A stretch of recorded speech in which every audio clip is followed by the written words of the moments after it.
नमस्ते साहब। हम काम की तलाश में हूँ। कोनो काम होगा तो बताइए। हम बहुत मेहनत और ईमानदारी से काम करूँगा साहब। आपको कोनो शिकायत का मौका नहीं दूंगा। अरे साहब, ना मत बोलिए साहब। कोनो भी छोटा मोटा काम चलेगा हमको। बस पेट की आग बुझाने के लिए रोटी की जरूरत है साहब। इसीलिए पैर पड़ते साहब आपके। कोनो भी छोटा मोटा काम दे दीजिए हमें। कोनो काम नहीं साहब। अच्छा साहब, नमस्ते। कोनो काम होगा तो बताइएगा।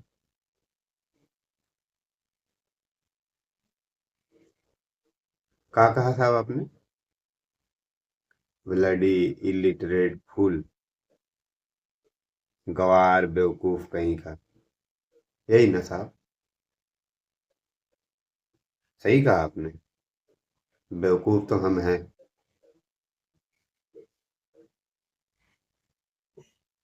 जब हम पैदा होते हैं ना साहब, तब हमें हमारी जाति बता के अलग कर दिया जाता है। तुम छोटी जाति के, तुम्हारा कोनो हक नहीं है किसी पे। समाज से काट के बिल्कुल ही अलग कर दिया जाता है हमें।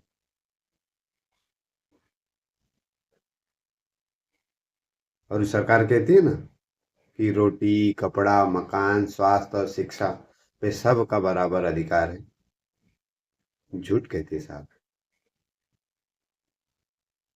अरे हम अपने टूटे फूटे झोपड़े में मैला कुचैला पहन के कैसे भी रूखी सूखी से गुजारा तो कर ही लेते हैं साहब। लेकिन ये स्वास्थ्य और शिक्षा का बात तो। अरे जवन चीज मुफ्त या बहुत सस्ती होनी चाहिए देश में, उसका भाव तो आसमान छू रहा है साहब।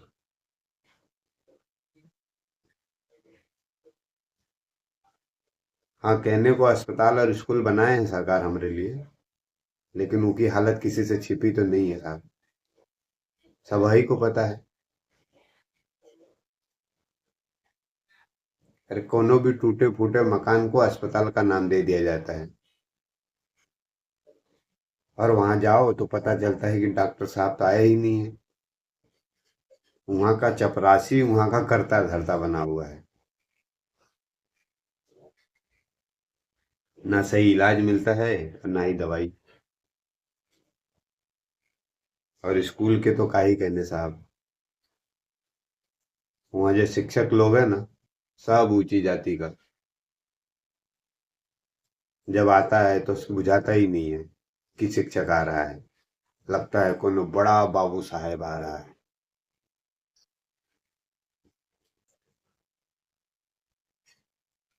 जब वहां जाते हैं ना साहब, तब हमसे हमारी जाति पूछी जाती है पहले।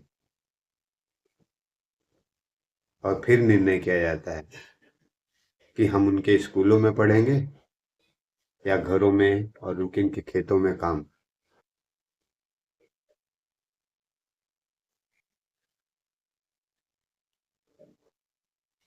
यहाँ सब ही बिल्ली की तरह आग बंद करके दूध पी रहा है साहब।